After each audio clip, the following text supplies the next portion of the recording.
Assalamualaikum warahmatullahi wabarakatuh. Perkenalkan, nama saya Dani Bowo Pramono, NIM D0418050 dari kelas Penjas 5B. Di sini saya akan mempresentasikan hasil PowerPoint saya, yaitu mata kuliah Biomekanika Olahraga. Ya, langsung saja. Biomekanika olahraga adalah ilmu yang mempelajari tentang bentuk dan macam-macam gerak manusia. Dalam olahraga terdiri atas dasar prinsip-prinsip mekanika dan menganalisis gerakan olahraga tersebut untuk dimengerti. Materi yang dipelajari dalam mata kuliah ini difokuskan kepada prinsip otomatis yang berhubungan dengan gerak tubuh. Tujuan mempelajari biomekanika dalam penerapan ilmu olahraga adalah 1. Mengetahui konsep ilmiah dasar yang diaplikasikan dalam bentuk gerak manusia. 2. Memahami suatu bentuk atau model gerak dasar dalam olahraga sehingga mampu mengembangkannya dengan baik. 3. Mampu memahami perkembangan gerak dasar. 4. Mampu menerapkan suatu bentuk yang sesuatu dengan karakteristik fisik seseorang dalam berolahraga dengan baik dan benar. Selanjutnya, kinematika. Kinematika adalah cabang dinamika yang berkaitan dengan deskripsi gerak. Apa itu gerak? Kita mungkin mendefinisikan bahwa gerak adalah suatu aksi atau proses dari suatu perubahan posisi. Gerak adalah suatu perubahan posisi. Gerak berhubungan dengan suatu perubahan posisi dari satu tempat ke tempat lain atau dari satu titik ke titik yang lain.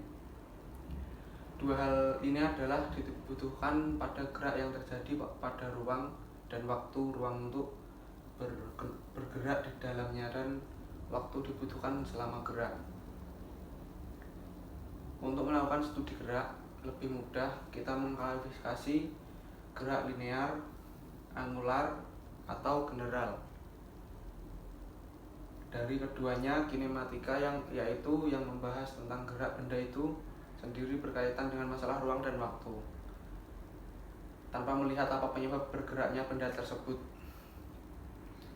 Aspek-aspek terdapat di dalamnya adalah jarak, kecepatan, waktu, dan percepatan.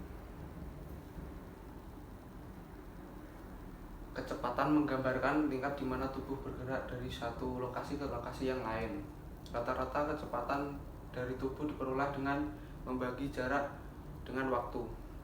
Yang dibutuhkan dengan kecepatan rata-rata diperoleh dengan membagi perpindahan dengan waktu yang dibutuhkan.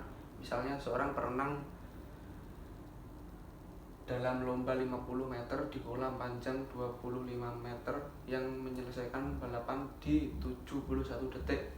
Jarak 50 meter dan pemindahan atau perenang adalah kembali ke tempat mereka mulai, sehingga kecepatan adalah 50/71 sama dengan 0,70 meter per detik, dan kecepatan adalah 0/71 sama dengan 0 meter per sekon.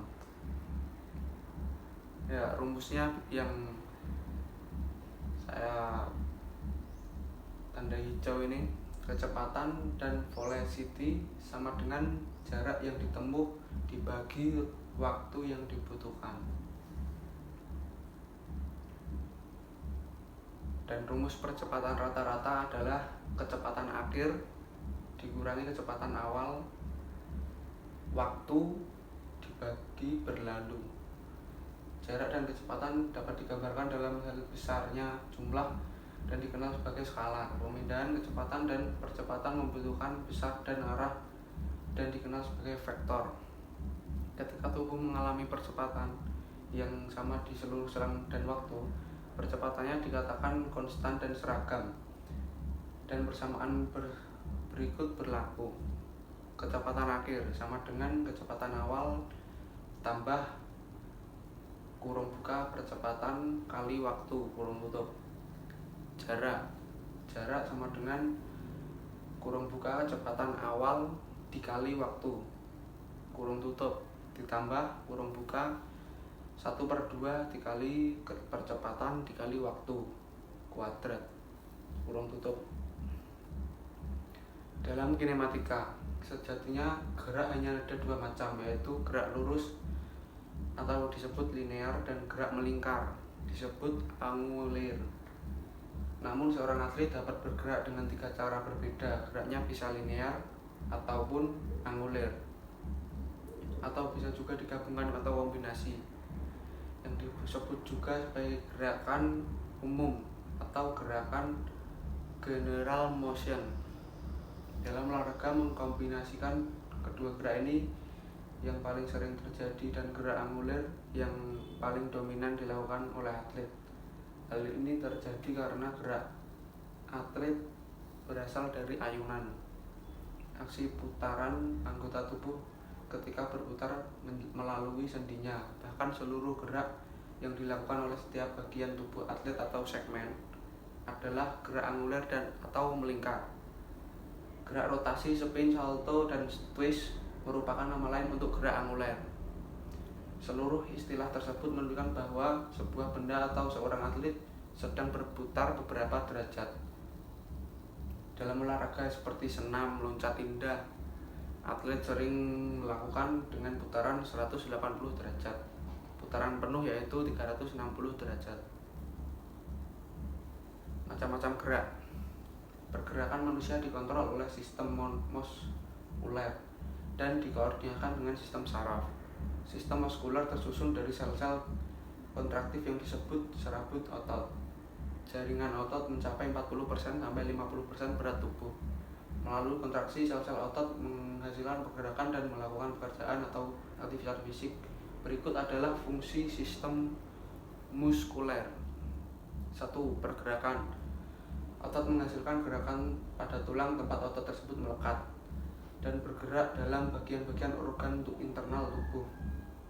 2. Penopang tubuh dan mempertahankan postur.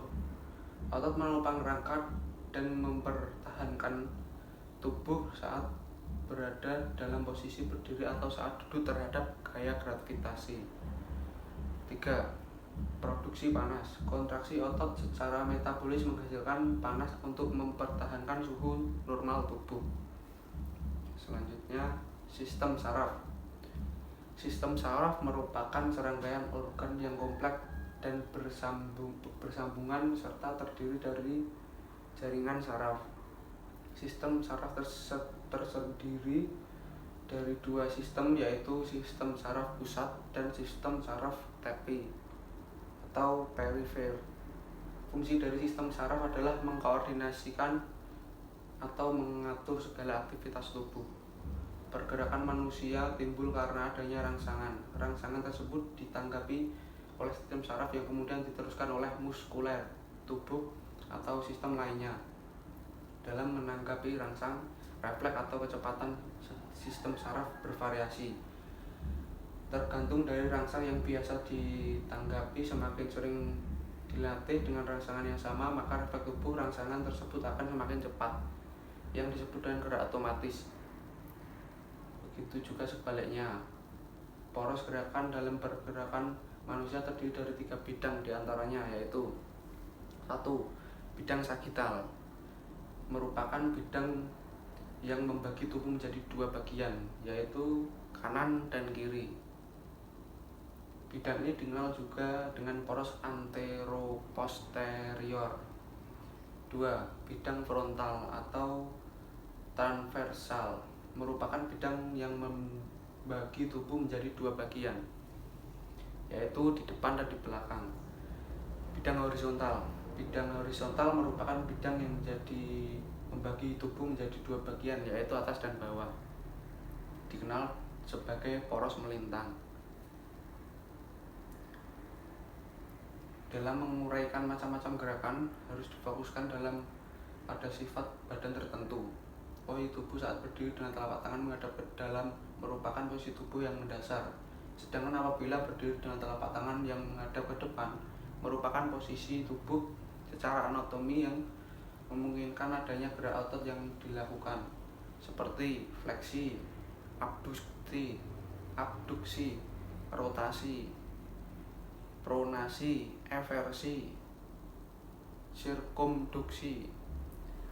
Ya, yang fleksi adalah memperkecil sudut yang dibentuk oleh sendi pada sumbu trapezial atau bidang sagital.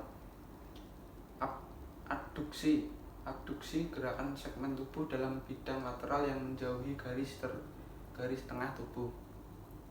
Rotasi adalah gerakan segmen tubuh yang melingkar sumbu longitudinalnya sendiri. Pronasi dan supinasi adalah gerakan pada sendi radius ulna, di mana pronasi adalah gerakan dengan akhir telapak tangan menghadap ke bawah. Eversi adalah mengangkat batas luar atau lateral kaki. Sirkumduksi adalah kombinasi dari abduksi, adduksi, dan rotasi. Beberapa pergerakan dasar manusia, contohnya yaitu 1. Berjalan adalah aktivitas tubuh yang berkelanjutan, diawali dengan satu langkah kemudian diikuti langkah lainnya, berjalan kaki. Dan berlari adalah aktivitas tubuh yang gerakannya hampir sama dengan gerakan berjalan, namun gerakan berlari akan membutuhkan tenaga yang lebih lagi dan kecepatan yang lebih lagi untuk menopang tubuh agar melesatnya agak cepat atau cepat, bahkan bisa cepat lagi. Melompat adalah aktivitas tubuh yang memanfaatkan dorongan otot tungkai untuk melompat secara vertikal maupun melompat jauh. Pelemparan adalah aktivitas tubuh yang memanfaatkan ayunan otot lengan dan dibantu dengan gerakan tubuh lainnya sehingga menghasilkan lemparan yang jauh. Hubungan gerak dengan rumus biomekanika yaitu agar gerak manusia lebih efisien, baik dan benar. Contoh gerakan renang yang salah atau kurang benar akan menghambat laju kecepatan. Jadi apabila gerakan renang kita kurang benar atau sedikit salah akan mengganggu kecepatan kita berenang.